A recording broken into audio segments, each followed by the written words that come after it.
talking about the impact of having PI at school. And yeah, I was in the community too. So Funda and Zainab live in Halifax.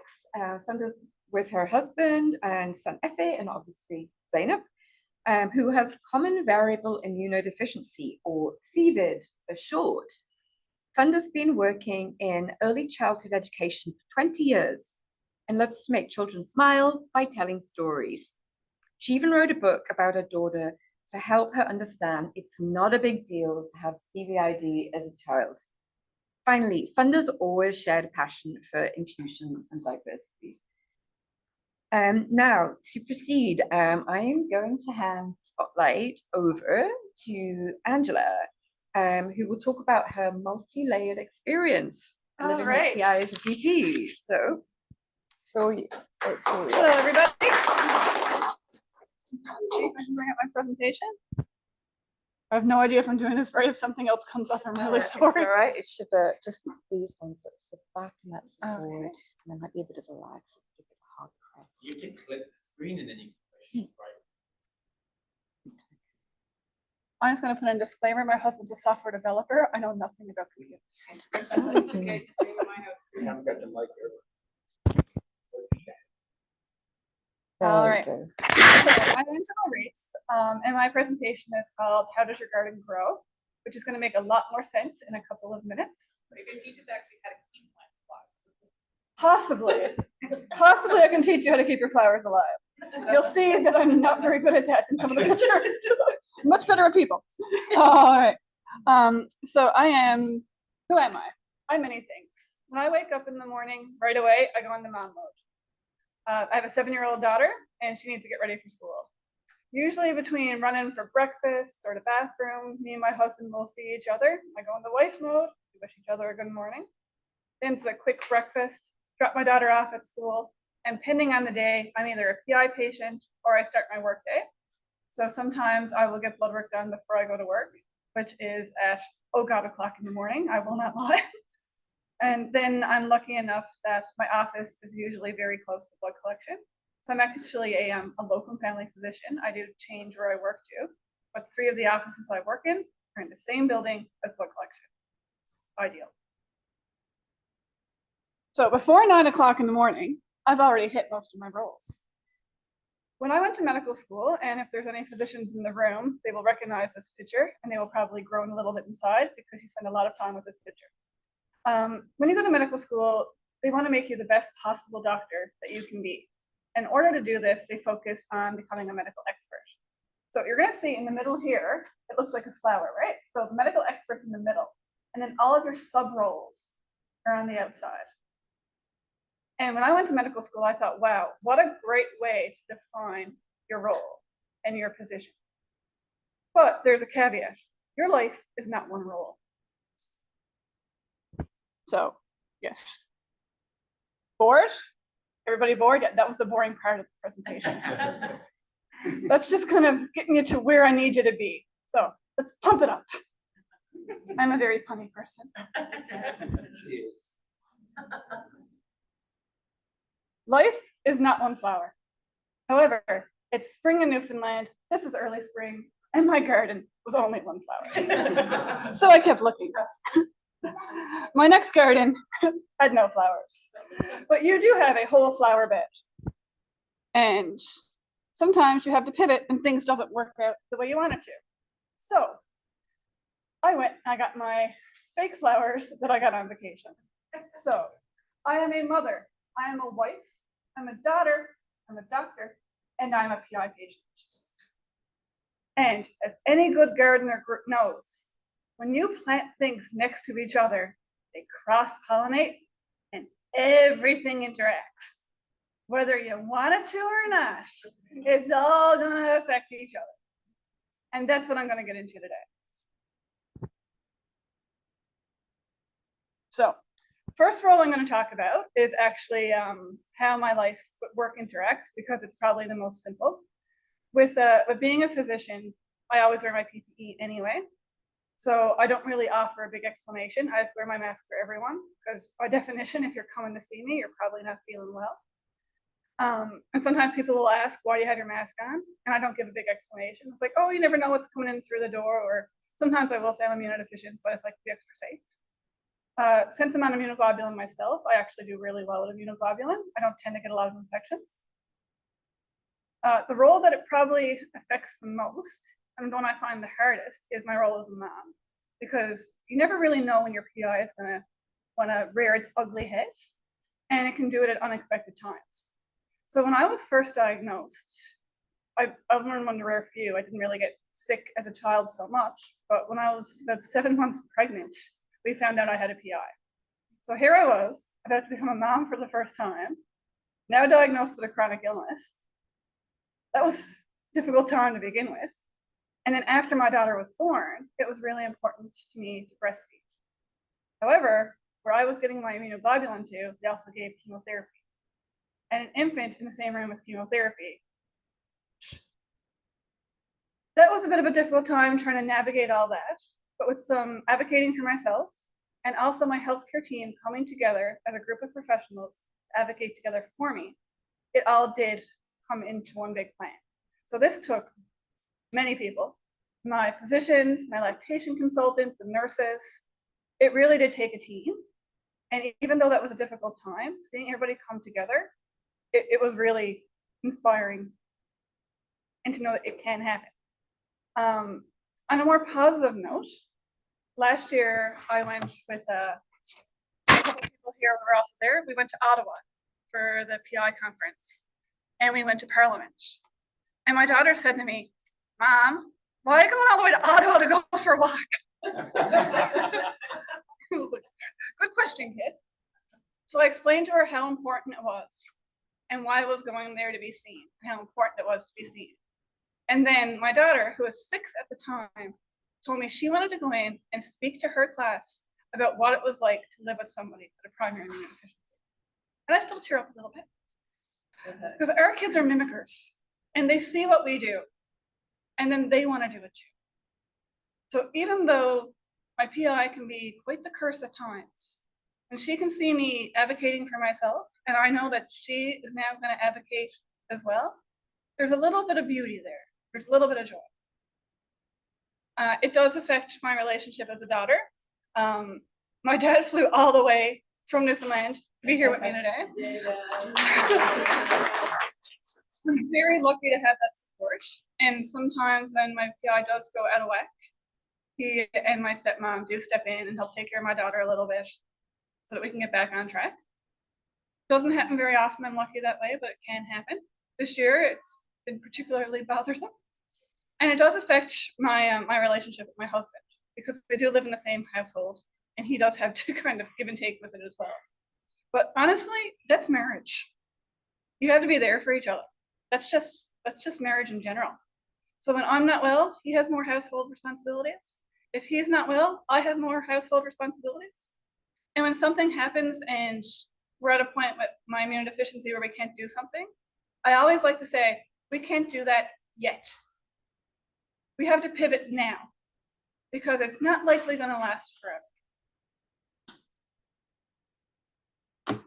And that brings us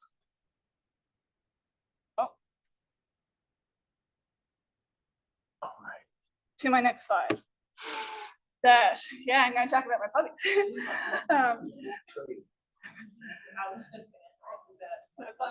That's tree. So it's 3 different dogs. So things don't tend to last forever, but there's times when it really can seem like a bit much. And everybody has a different illness experience. I'm going to talk to you about mine.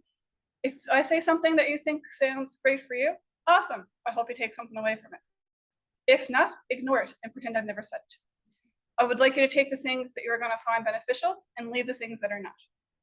So to demonstrate that everybody is different, even though we're similar, these are my 3 labs. This guy here, this is my dog. He's Mr. Good Boy. He's in a happy place because he just found out he's going for a walk. This is our older female, who is litter mates with this one. Couldn't be more different. Loves my husband, tolerates me. And she's in her happy place because she's waited 6 years to be allowed on that couch. And now she's not leaving. And this is our pup, who is absolutely nuts, and she is in her happy place because she's playing with my daughter, which is why she has on her bunny ears. All same Labrador retrievers, all very different dogs. So I'm going to tell you about some tools that I've taken from my own profession that I use to kind of help when I need it, my immunodeficiency. So the first one I'm going to talk about is scheduled worrying. This might sound ridiculous, but it works really well for me. So if you have a test coming up, or if you have an appointment coming up, or something that you know you're going to worry about and you're going to be thinking about, I actually put it into my schedule. It's like, okay, from 4 to 5, that's my time to worry about this. But I'm not going to dwell on it, and then I'm going to move on and I'm going to think about something else. Now, that's not something I could do like that. That takes practice. So when I learned CPR, it was in a controlled environment with dummies on the floor, not in a crisis situation. Do this for something when you're not in a crisis situation. It'll become like clockwork and it'll be a lot easier. I also like to plan ahead, and I use distraction techniques. If I have a CAT scan or something coming up, I'm going to have something planned for the night before. Whether it's going for a run with the dog, going out with friends, there's going to be something on that schedule. After an appointment, I will almost always take 30 minutes out of my schedule, decompress, and go get a coffee. And everybody who knows me knows they can call all they want. I'm not answering my phone during those 30 minutes. That is my protected time for me. Peer support is also huge. I want to give a big throw out to Immunity Canada for that. Some of the people I've met through this have been absolutely amazing. And we can all empathize with each other. I won't use the word understand because everyone's experience is different, but being able to have that empathy and support is key. So I'm going to move on to something called FIFE. I'm not a musician. I put it up there because that's what the acronym is. However, my husband will attest, I am not musically inclined. It stands for feelings, ideas, functions, and expectations. So this is a family medicine concept that is designed to help someone go through the illness experience. However, I do this to myself before I go into a doctor's appointment. I do it with my patients sometimes as well. And if my own immunologist is on, he's probably never realized I've done it with him. He may or may not have realized I've been doing it. So feelings are incredibly important, especially fear. This could be about anything. Like if you have a child about to start school and you're worried that they're going to bring home more infections, and now you're going to get more infections. How are you feeling about that? There's no treatment available. Wondering if it's for you. How do you feel about that? Lots of different things it can be. And then your ideas about what could happen with this experience. So if you have a child who starts kindergarten, they're always sick, and you're wondering if you're always going to be sick, it's really easy to go down that rabbit hole. And then how are you functioning?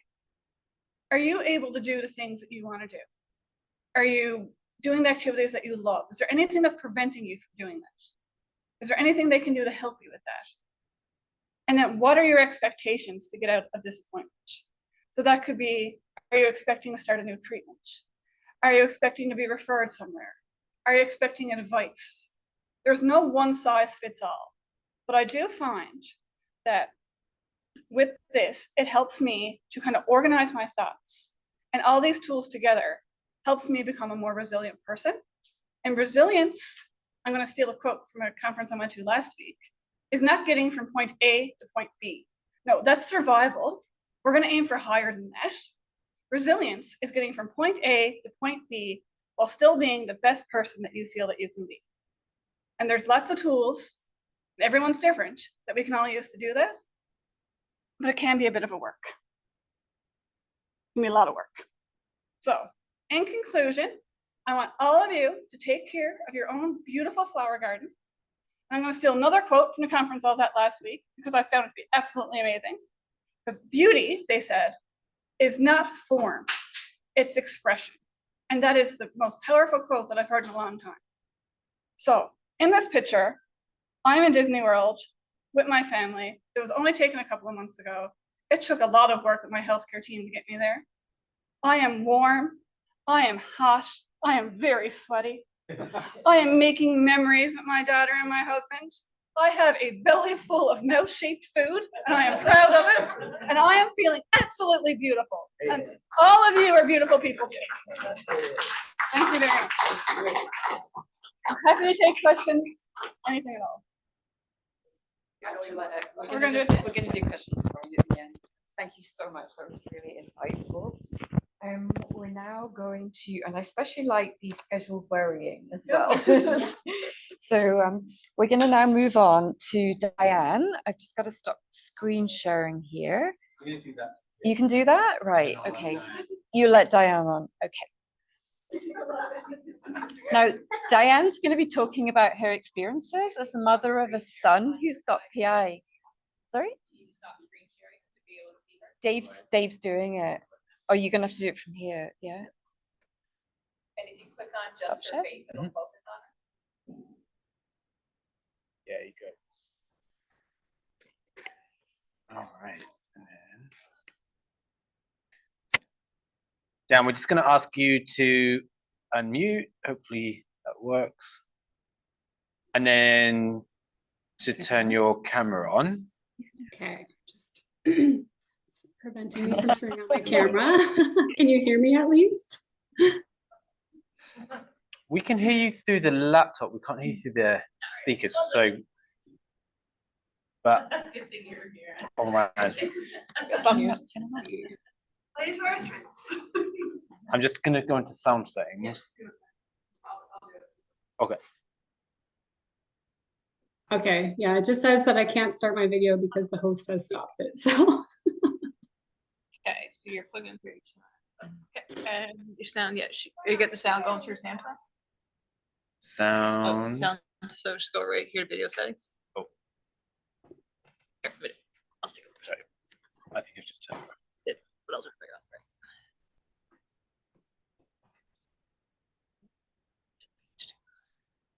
No. Someone say something. Can you hear me? There we Yeah. go. Yes. Okay, so you can hear me, but it's still, it just appears that like whenever I 1 want to second. try to start, oh, Yeah, focus on. All right, so you should be good there.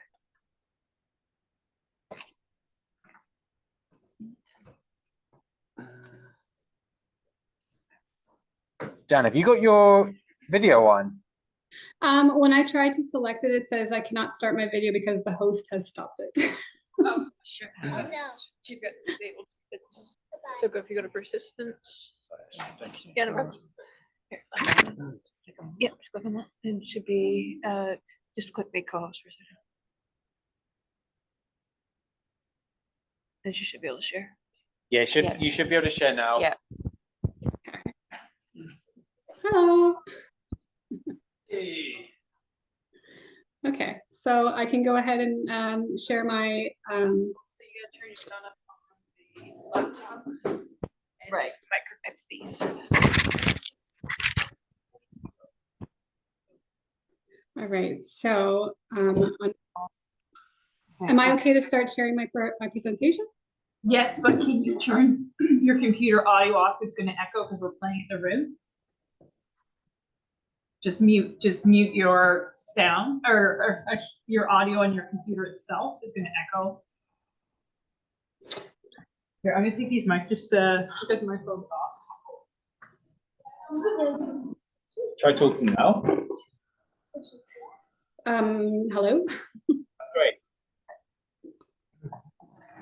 is there still an echo? Oh, you can- She goes, I wonder if perhaps, I think you might have to mute on your end, maybe? I don't know.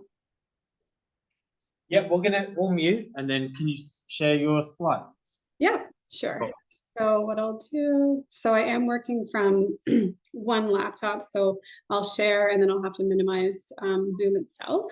So I will just do that. Just bear with me one moment.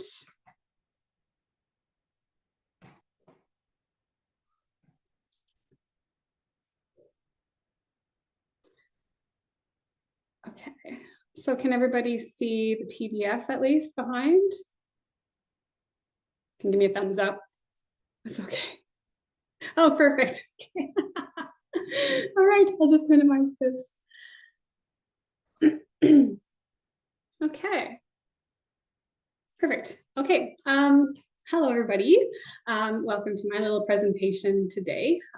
My focus today will very much be on the impact that support systems have had on us throughout our journey.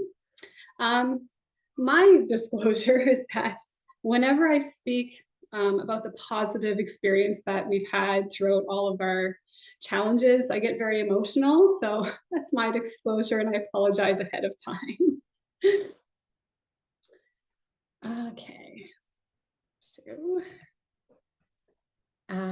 so yes, I just firstly want to thank Unity Canada for inviting me here today to share my story, and thank you to all the participants here in attendance. I hope that our story will provide hope and positivity to anyone who might be dealing with the same fears that we once had. Firstly, I would like to introduce our little family. We have myself. My name is Diane. I was born and raised in Bathurst, New Brunswick. My husband, Mike Hampy, he's a welder from Dryden, Ontario, and he works away from home, so I'm often alone with the two kids. Our daughter, Harlan, who is 7, absolutely loves crafts and organizing, and our son, Maverick, who will be 6 in a couple days. And we can't forget about our lovable beagles, Digby and Hugo. So this is our little family, and we are so happy to have this opportunity to be with you today. So our son Maverick was born in British Columbia on a beautiful June morning. He was a perfectly healthy baby boy, and we blessed him with my maternal grandfather's middle name, something that I truly believe has protected him throughout this journey. He developed in the early months normally and followed his growth curves. He was happy, bubbly, ate like a champion, and slept like one too. Shortly after I stopped breastfeeding, when he was approximately 6 months old, my immunity, which I had been passing on to him during those months, eventually faded. Maverick started developing recurrent infections. These included illnesses such as pneumonia, ear infections, infections of unknown origins, and most commonly sinusitis and an unknown cough that we couldn't really pinpoint where it came from. He was no longer following his growth curve. He struggled to eat, and he didn't have that typical baby face. As you can see here in these pictures, we spent many, many nights in the hospital with him, just trying to figure out what we can do to help him out. He looked tired, worn out. He had somewhat of a discolored yellow hue to him. In May 2019, just shy of his first birthday, he was once again hospitalized and required antibiotics due to another occurrence of pneumonia. He had low white blood cells, vitamin D deficiency, was anemic, and dehydrated. What was I doing wrong? This was my second child. I am careful in public. I wash my hands often. Why was my son always sick? My husband also started second guessing himself, and we were both just so confused and frustrated on how we failed him somehow. During the stay at the hospital, the repeated stays caught the attention of a local pediatrician. He started asking questions about Maverick's health and looked into what type of tests had already been done. The antibiotics that he received allowed for Maverick to be released, and the pediatrician requested that we do follow up with him in a few weeks. Maverick turned 1 in early June of 2019. He was happy and enjoyed his cake with family and friends. Again, the picture of health with no signs of what was yet to come. 2 weeks after his birthday, he fell sick again, an untreatable fever for a couple of days, and was admitted to our local hospital. I'm sorry, I brought Kleenex.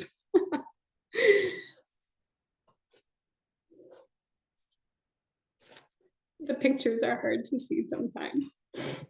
There were no detectable, the same pediatrician was on call again and ran a full panel of blood work. There were no detectable levels of neutrophil and extremely low levels of every type of immunoglobulin. Our little guy was without a defense and was extremely vulnerable. He was treated again with antibiotics. We did end up being released, but with strict guidance that we must isolate while we set up a referral to the IWK. We were not home for 2 days until we returned back to the emergency department again with a high fever. He was immediately isolated, and it was determined at this point that this is a very seriously sick child.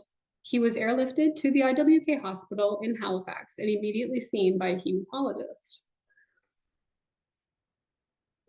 I wish I could recall every detail of our time here, but as a parent, I was in survival mode. My husband was home back in Bathurst with our daughter, and I was alone and afraid of what the outcome of all of this would be. The memories that I do have include the gracious and caring nurses and doctors. Considering that my only memories are that of support, just proves the importance of compassion from others during these times. They were without a doubt a shining light. Without them, I am certain I would have been much more fearful. We had originally been admitted to the oncology department, and I was well aware of what that specialty was. However, it didn't take for long for these experts to determine that this was, in fact, an immunology specialty. Enter Dr. Beata DeFalvi, immunologist with the IWK, one of our brightest shining lights throughout this whole ordeal. Her compassion and her confidence during her assessment of Maverick was once again the support that we needed at that time. Dr. DeFalvi, taking the symptoms and blood panel results into consideration, took one quick look at Maverick's mouth and observed the absence of tonsils. It's a telltale sign of the body's inability to produce mature B cells. She provided us immediately with a tentative diagnosis of X-linked agammaglobulinemia. She treated Maverick immediately with GCSF and scheduled a dose of intravenous immunoglobulin, IVIG. We would then return to confirm the diagnosis through genetic testing and counseling, and learn that although there is no family history of this X-linked condition, I am in fact a carrier. To date, no other family members have been affected. However, when our daughter decides, she may also wish to be tested if she's a carrier prior to bearing children.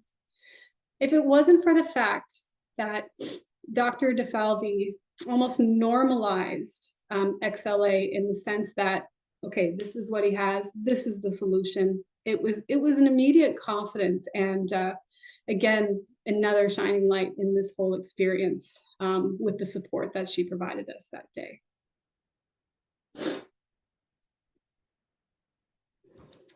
Up until this point, I felt as though I was a robot. I was doing what I needed to do for myself, my children, and my family. I was caring for my son the best that I could and filling my head with every piece of information, case study, WebMD article, medical papers that I could find while Maverick slept in his hospital bed. It was not until 2 weeks later, when Maverick was stable enough to go home, upon being released, excuse me.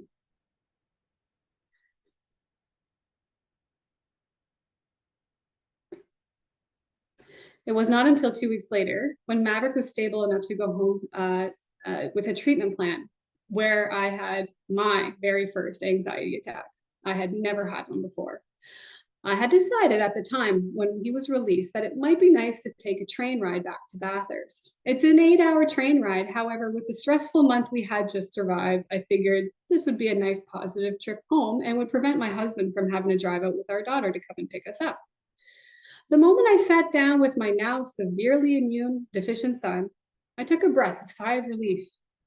Only then did I focus on my surroundings. I had tunnel vision up until this point, and now I was suddenly seeing a whole different world. Every coughing person was a danger. Every door handle was a bacteria. Every toilet was a virus. What had I done? I just put my extremely vulnerable son in the worst possible situation without even realizing it.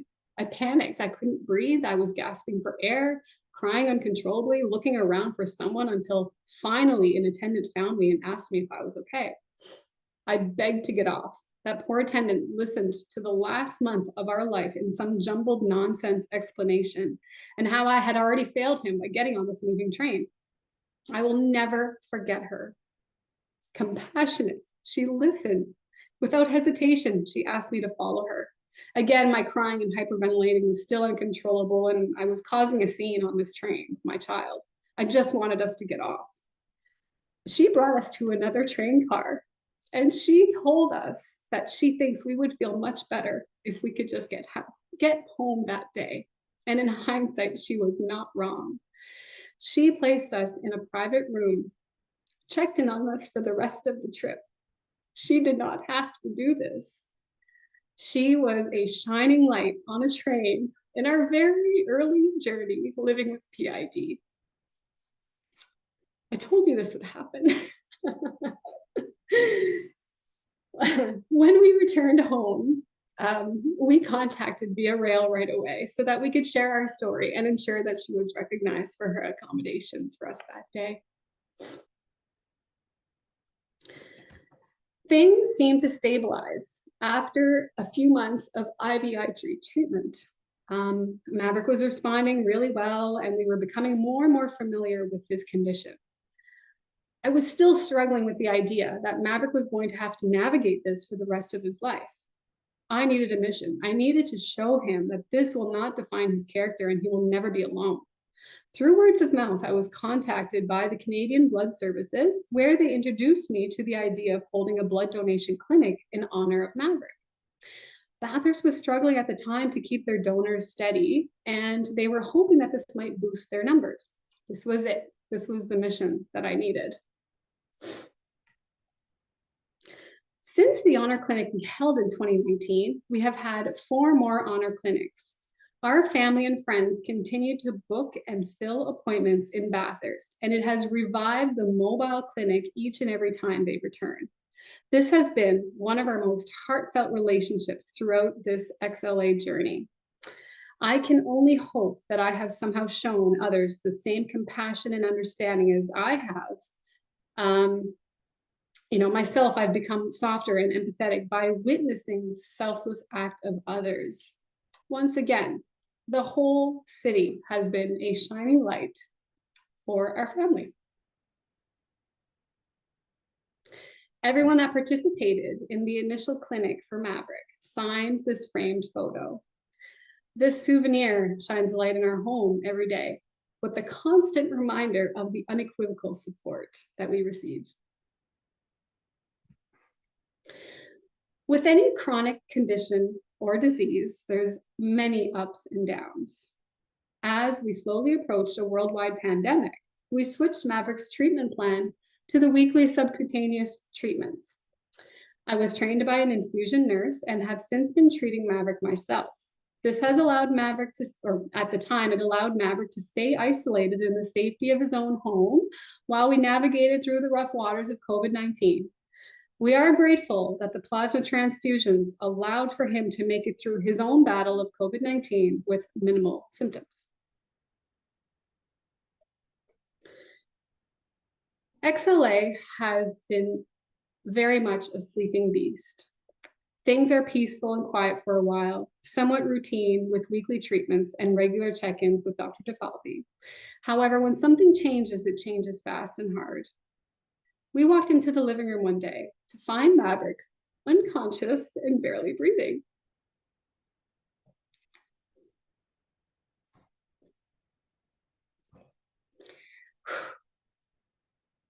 Both myself and my husband went full force in first aid and calling emergency services.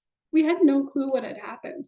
One minute he was happily playing with cars, and the next he was face down on a coffee table. Finding my son this way is a moment I will not soon forget. And easily the scariest moment of our journey so far. The response from the emergency services when they heard a child was in distress was nothing like I had ever seen. 3 police officers and 2 ambulances arrived within minutes, quickly assessing and providing Maverick with the emergency care that he needed.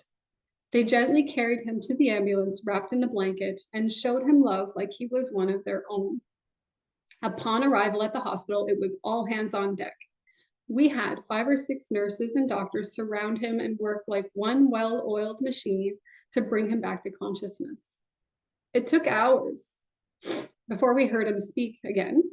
And although we did not witness it, it was determined that he had had a seizure. Once again, the speed of the response and the confidence exuded by all personnel involved brought us out of that darkness that we both felt that day. Every hospitalization has been a learning opportunity. We learn alongside the medical professionals as certain conditions do not present themselves in Maverick as they would in a child without XLA. Doctors and nurses have made accommodations and notations on his file in order to ensure that the next caregiver has a solid understanding on what to do should he arrive at an ER. A slight sore belly for a few weeks led to a recent visit where an X-ray and blood and urine samples did not indicate any sort of inflammation. However, a keen ER doctor was not satisfied with this based on his condition and asked that he return for an MRI.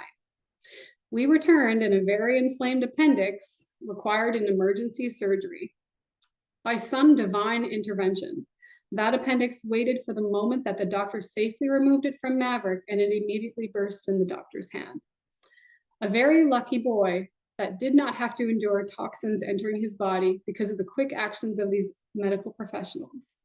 XLA is complex, and we continue to learn every day by not taking any unnecessary risks and being thorough when symptoms present themselves. I want to share with you now how this has affected our son's character. Spoiler alert, it hasn't. Maverick is strong, stronger than me. Hilarious, independent, brave, smart, and kind. He has received a prestigious trust accolade from his school and will be entering grade 1 French immersion in the fall, already bilingual.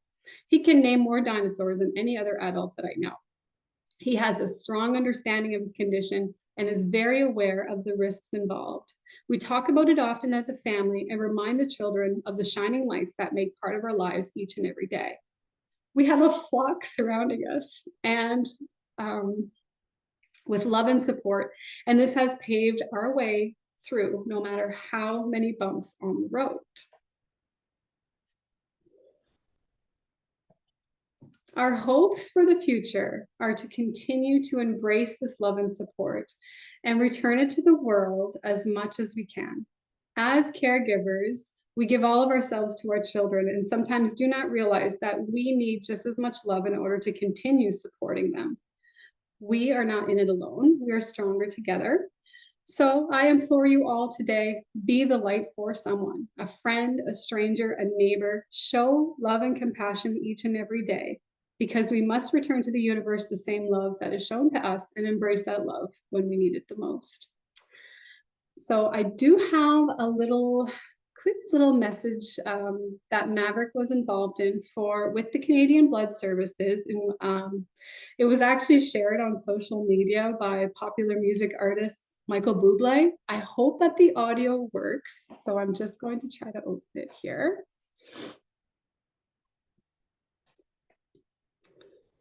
I have it.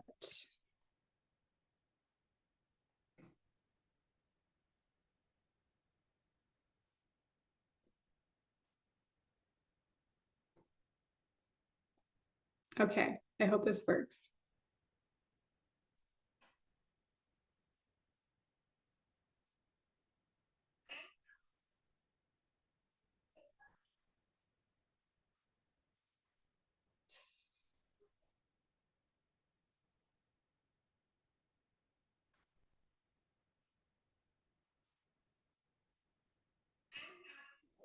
Close this here, just 1 second.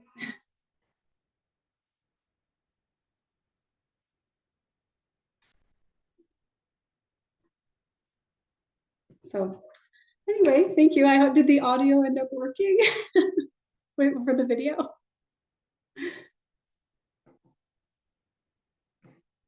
Round of applause.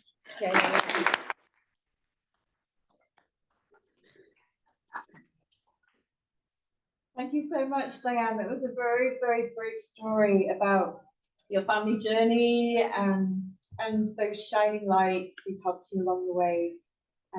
Thank you for sharing. We're now going to move on to our final panelists. So we have Thunder and her daughter Zainab, and we're going to be talking about the realities of being at school with PI as well as life with a PI.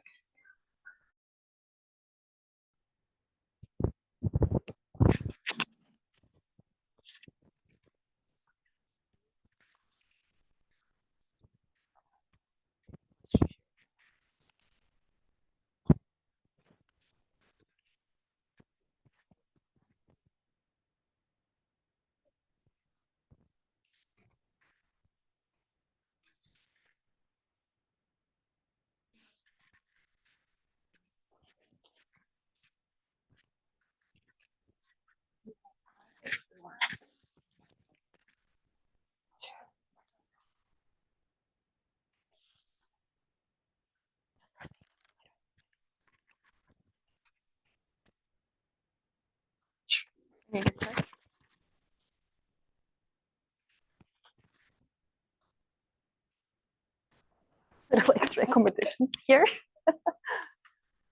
Hi. It was heavy to watch Diana's because it brought back so many memories about what we went through with Zay. That's why I'm just like, oh my God, I'm not gonna cry. I'm not gonna cry, but I can totally relate. What happened? Okay, so. Not working.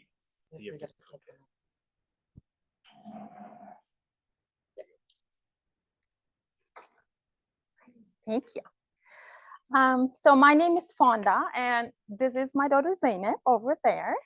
Zainab was born preemie, so we tried to conceive for 7 years with no luck with the fertility clinic or anything. But finally, she was a miracle baby. She decided to come all by herself after everything when we put our adoption papers in. So she was like 1.5 months early. We stayed in the hospital for a while. She had a very low iron level. So she received some iron when we were at the hospital. Maybe like after a week, we were good to go home. After her first birthday, Zainab started to get sick a lot. And I breastfed her for about like 10 months. And then she decided that she doesn't want it anymore. It's all about her choices and we respect it. We didn't force it. So, after 1 year old, she was on antibiotics, like literally 2 to 3 times a month, and which really, really affected her quality of life, our lives too. So she missed out many events like the birthday parties, play dates, gatherings. She was going to daycare, but she was missing a lot of days. She was constantly in pain. She was always crying. We had countless ER visits, and each and every time we were sent home with antibiotics for an ear infection or pneumonia. And they just said that she was a colicky baby, and that's what the colicky babies do. They just cry. So I don't like the word colicky because as a mom, you know, something is not right. So when she was over a year old, we were referred to an ENT, and they said, okay, she had enough antibiotics. She probably needs some ear tubes. And she got her first set of ear tubes. She was like 18, 19 months. Even with her ear tubes, she was still getting sick. Yes, you were. And she was 19 months old. She developed an unexplained high fever. She also had a little tiny bit of a rash on her left arm. And these symptoms lasted for about like 3 weeks. We started to take her to emergency daily because it was different. Literally daily, we are going there and they're just like, Zainab again. Okay, we told you she's colicky. It's just use antibiotics for the next 48 hours. If the fever doesn't go down, then you can come back. Nothing was working. So she was inconsolable. Her body wasn't responding to the antibiotics either. After 3 weeks of back and forth, finally they decided to send us to dermatology because that little rash was a big rash everywhere, and her left arm was swollen and she couldn't even hold it anymore. Like she couldn't hold anything, she couldn't even use it. So we saw Dr. Ariel Burns, the dermatologist, literally the day after we got the referral. And then we were shocked by the news because Zainab had shingles at the age of 19 months. So apparently this is very rare. Usually the little people don't get shingles. And then Dr. Burns let us know it's rare, and she referred us to an immunology clinic. That's how our lives changed. Lovely Dr. Darfalvi, I wish she was here today. She was our immunologist. She changed our lives for better. She changed her life for better too. Dr. Darfalvi and her team, Dr. Malik, Dr. Palma, Dr. Zitskos, he's not here. Karen is one of the lovely nurses, Jay. We always see her when we go there. They really helped us a lot. Like, we don't know where we would be without Dr. Darfalvi and the lovely team. So Zainab has been through a lot since she was born, like being a preemie, being in a little box and stuff. So she never enjoyed hospital visits. Even when she was a baby, when they're trying to like draw blood from the feet, she was just so resistant. She was crying and stuff. And she was never, I cannot bend if you want to move it. I'm like, I really tried. Thank you.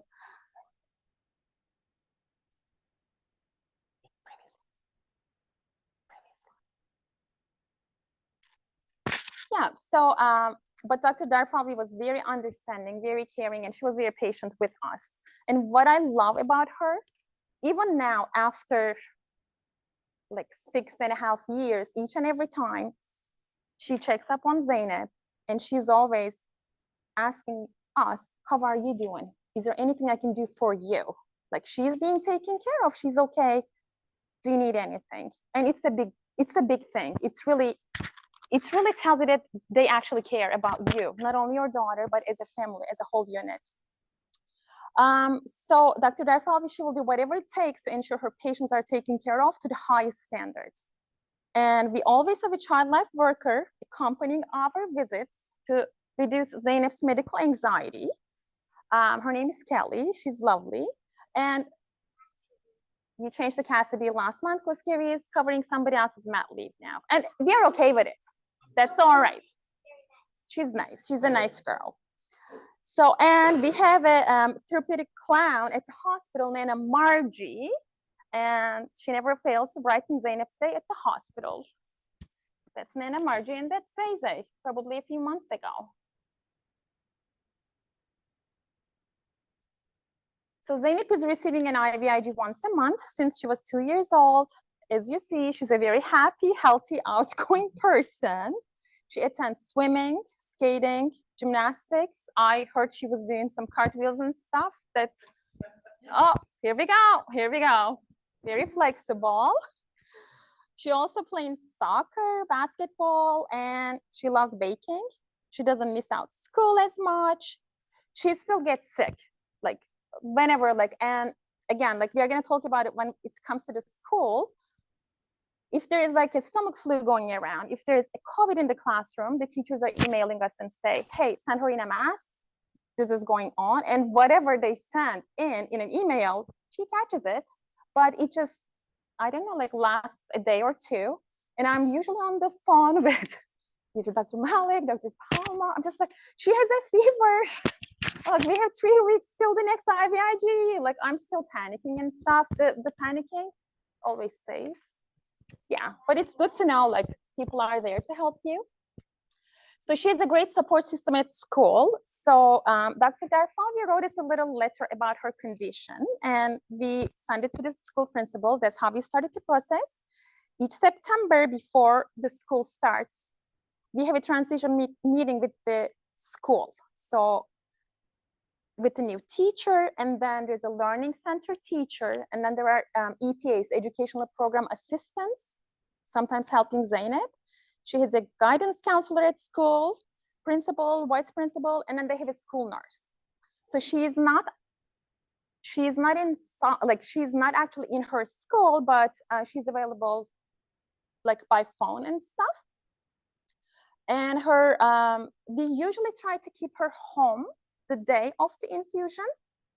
So she wanted to go to school. Was it last month that was your first time that you tried?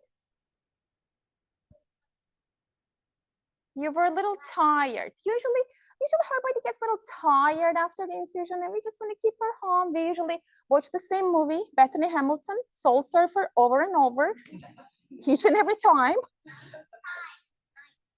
Yes, we watched it like 9 times for the last 9 months. So at school, so she usually gets her transfusions on Thursdays. So we send her to school on Friday. When she goes to school usually has an EPA, Educational Program Assistant, for her. So she goes in, and then they check her temperature every 2 to 3 hours, and then they check her body for a rash or something, and now they can ask her, hey, Zainab, do you have a headache? Because they actually filled out the forms, so they can actually administer Tylenol or Advil if she has a headache at school, and they give us a call and stuff. So we know she's safe. The reason that we do it, I think she was maybe like 3 years old, that her body reacted to the IVIG, and we changed the product. And then it started with a fever, then a rash. That's why they're just like, better just keep an eye on it. And school just took it to the next level. And they're just like, we need a schedule, we need people. They created a form, and then they just fill out the form. Rash, no rash, or like one little spot on the left pinky, probably from something else, but I just love how detailed the reports are. So when she was 4 years old, she was going to the pre-primary, and she just realized like not everybody is going to the hospital like her every month. And she started to feel a little different. And her friends, of course, like you cannot control what happens in other families conversation-wise. They were a little hesitant. They're just like, Zainab is sick. We don't want you to catch her disease. Like, don't bring it home, whatever she has. That just yes, no one wanted to play with you. That's right. That's what triggered and just like gave us a hint. Hey, we need to do something, and we need to educate not only Zainab about her condition, but the other families too. That's why I wrote a book about Zainab. It's called Power, Power, Superpower. It's about Zainab is just a little different. Oh, it's here? Oh my gosh, it's here. Ta-da!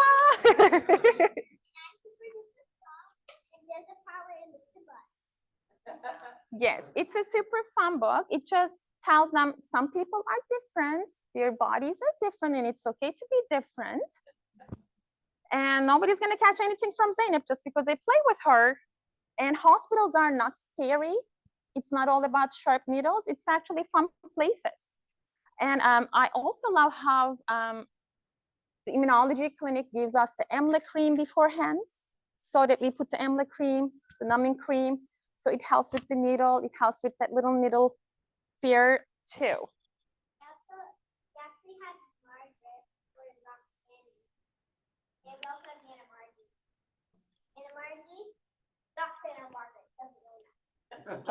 Tamam, hadi şimdi devam edelim o zaman biz. So we really want Zainab to be involved with the immunity community. That's why she's here today. That's why she is the one who actually received the World Primary Immunodeficiency Week proclamation for and throughout Halifax Regional Municipality from the mayor. She met with the mayor. That's why she's going to present her side of the story. She's going to tell us how it feels like to have immunodeficiency as a little child and how it affects her. They're so proud of her.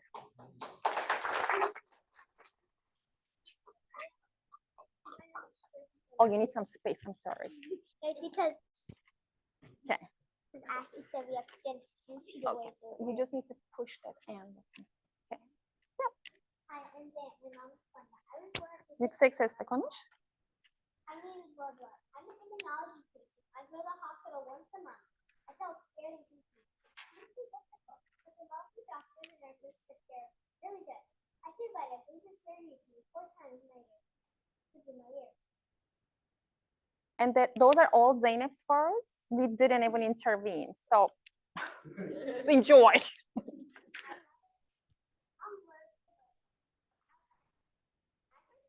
felt so happy. I love when I was in the grade. I would read my book and tell how important you are. They're not all the same. Even if you have a chin, I don't want one at all. Too late. My brother Essa is 6. I dropped stairs 8 a.m. Yeah, I'm dead.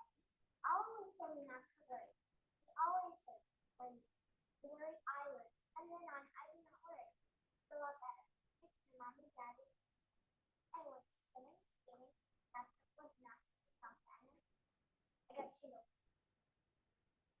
I met my man once, wanted swimming pool. Yeah.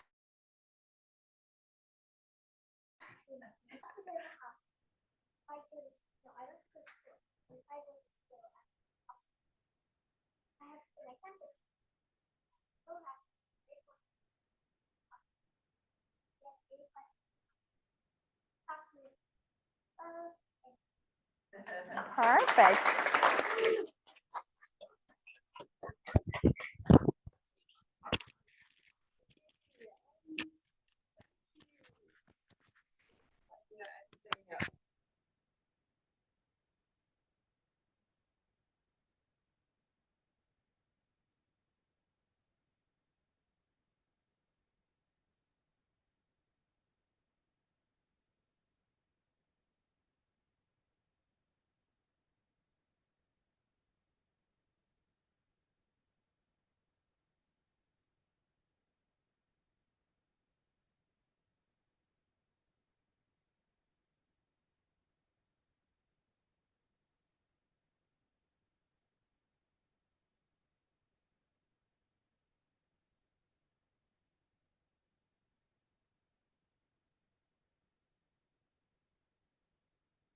Can you hear me?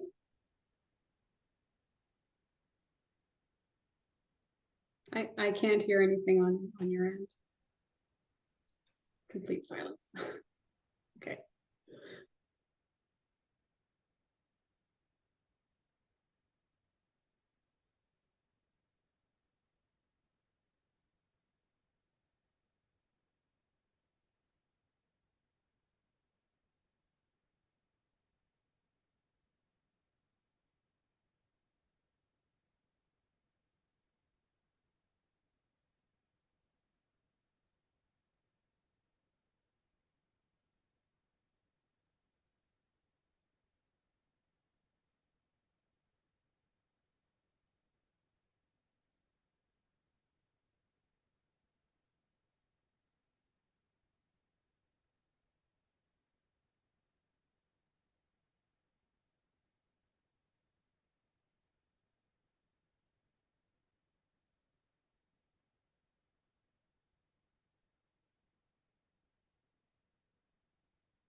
Testing, testing. Can you hear me?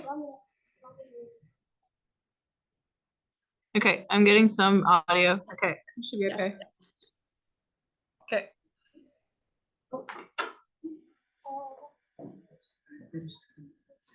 Hmm? Back? Dan, can you hear us? Diane? Nodding yes. I can hear you. Okay. Awesome. Thanks. So any, sorry, Yeah. but Yeah. any questions from the audience about any of those? Zainab has a question. Of course. What's the question for? Were you scared when it happened to your son?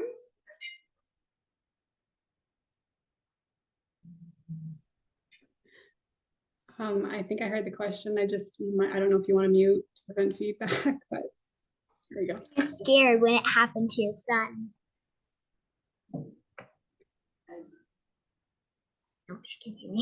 I can hear you. I just wasn't sure if you wanted it. It's good. There's no feedback. Okay, great. Thank you for the question. I was very afraid. But kind of what my presentation explained, I think I would have been more afraid had I have not had the people that surrounded us at that time. So we had fantastic medical doctors and nurses and our family and friends.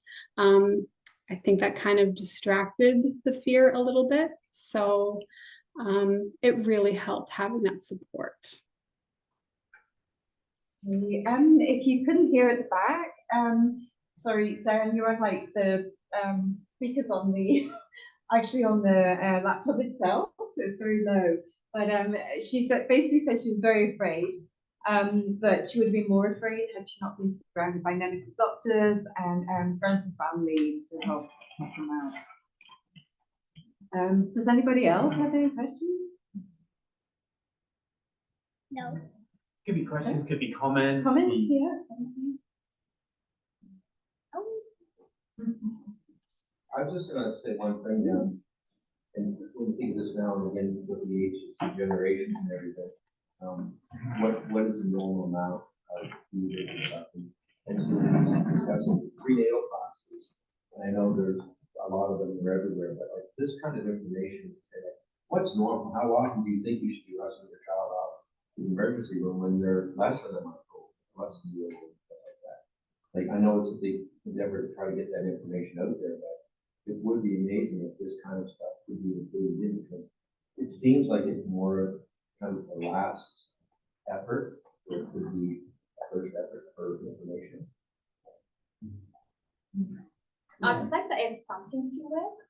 So we are from Istanbul, and my mom is an emergency nurse back home. So whenever, like, when they were doing the testing for Zainab and stuff, whatever we have, we send it to Istanbul. They're just like, could you please share it with your team? And she's at the teaching hospital too.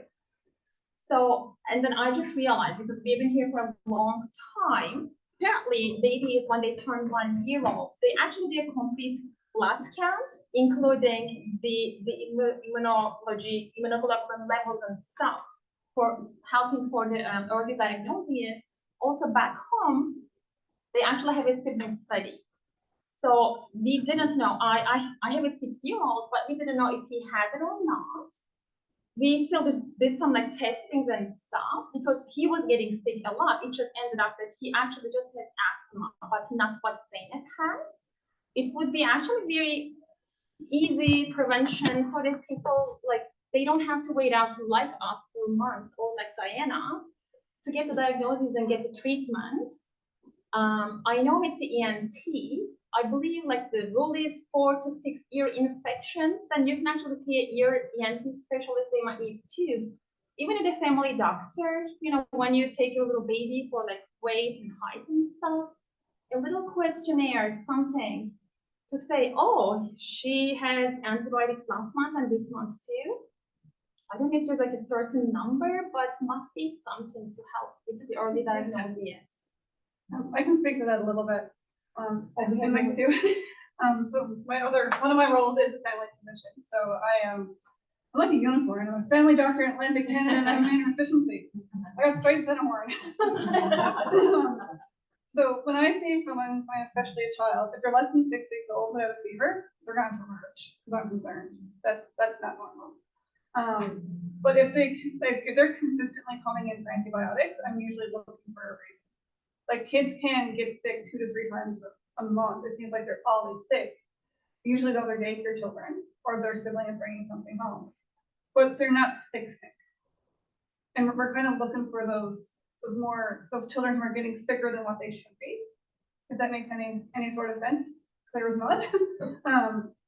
But usually, like if they are starting to come in, you're going to tell multiple pneumonias or needing antibiotics or ear infections that are more frequent than what you would expect, and they've got tubes. Like usually in the back of your head, you're like, okay, my wheels are turning. Let's get somebody else involved.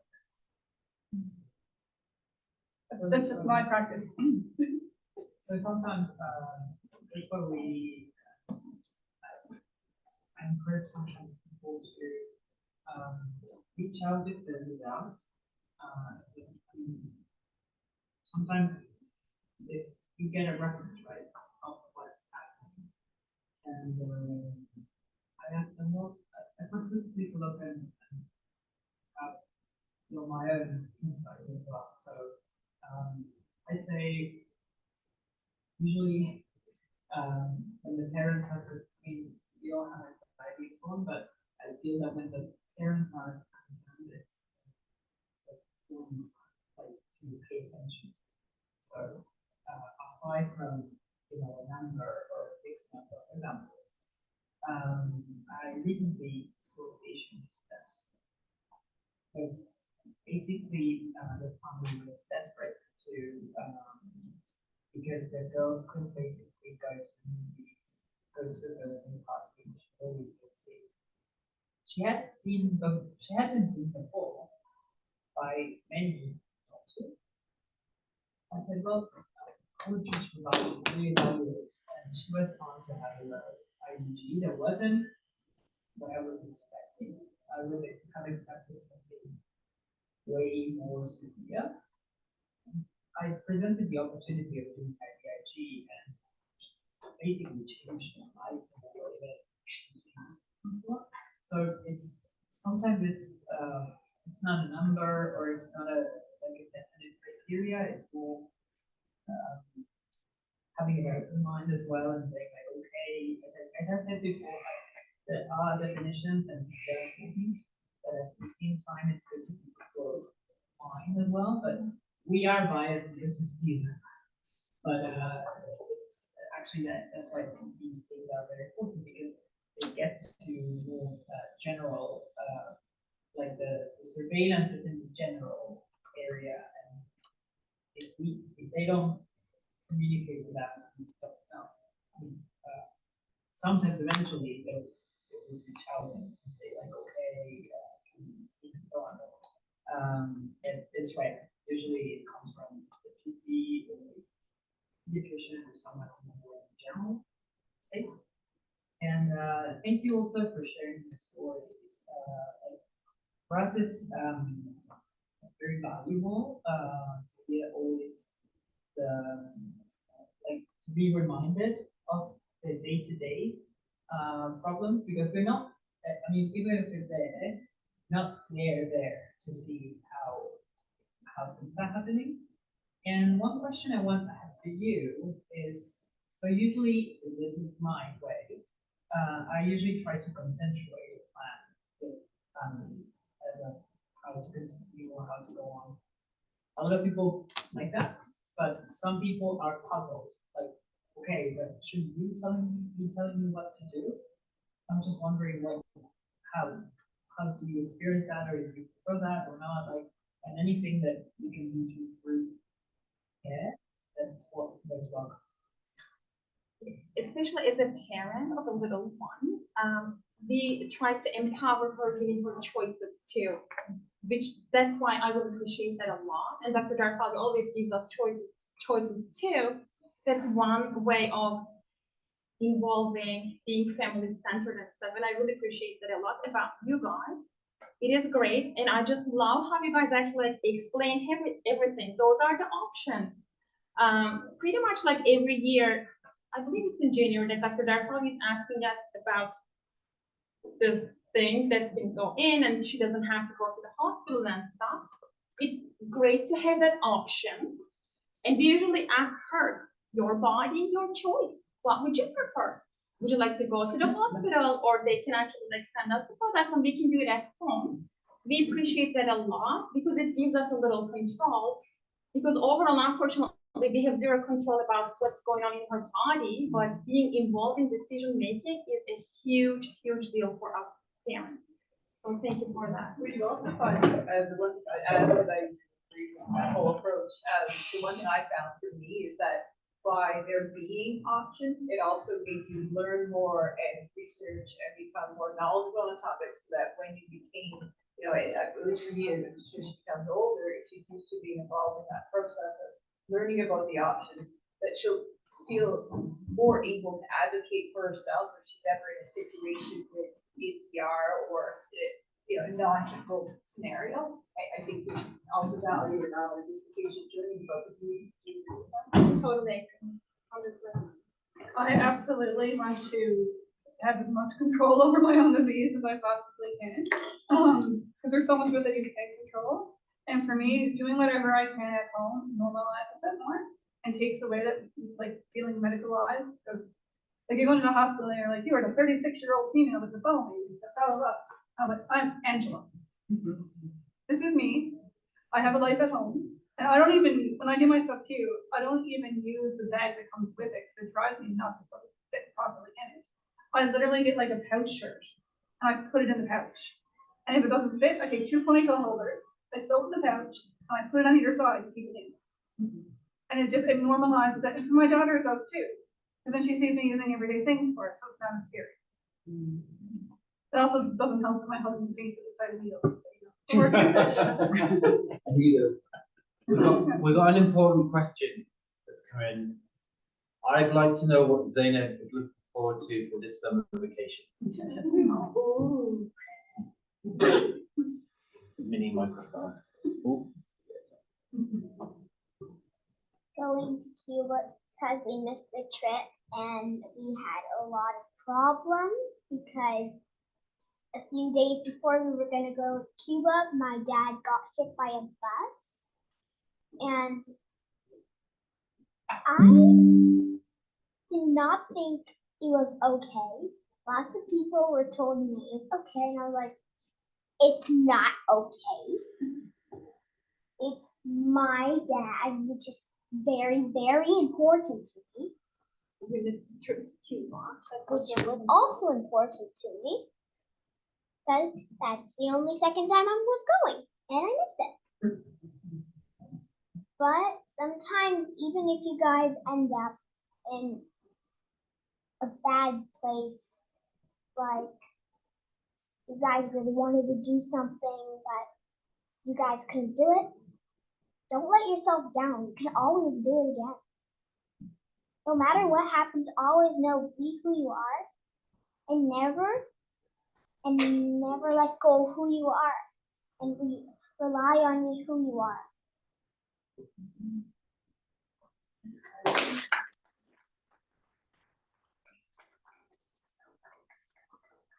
So I'd like to add a little bit of context here. Nope. So yes, we were gonna go to. So Zainab is 8.5 years old, and we actually never had a family vacation until last summer because we were so nervous that she was gonna get sick. So we didn't even take her back home to Istanbul to see our families. We just keep inviting them over. And it's easier for us to go, like 4 of us, so they'll get to see us. So after a very long discussions and like research and stuff, her team actually told us we can actually travel to Cuba. She really wanted to go see Cuba. So last May, we actually went to Cuba. And then we said, okay, let's just do it as a tradition. Let's go every May. Yeah. But unfortunately, just like a few days before Cuba trip, Daddy got my hit by a husband was riding a bike and got hit by a public transit bus. So he's still home recovering. We couldn't get to go this May. So Zainab is hoping that we can go this summer. He broke some of his face, hurt his rib cage, and got a cut and a deep cut on his shin bone. Near it, I was horrified, and I still am. Thank you. We'll give him our best. He's doing okay. Yeah. He's doing okay. He's doing okay.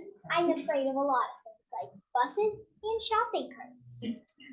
Okay, so you wanna Just go a to word there Cuba? on travel too. Anybody's on sub queue, if you phone the hotel ahead of time, they might actually give you a sharps container and get rid of it for you. Which will help your luggage significantly. You're trying to put that thing in there, does not work out. Okay, with that, I think, are we good? It's nearly 3:15, so we'll give one last round of applause.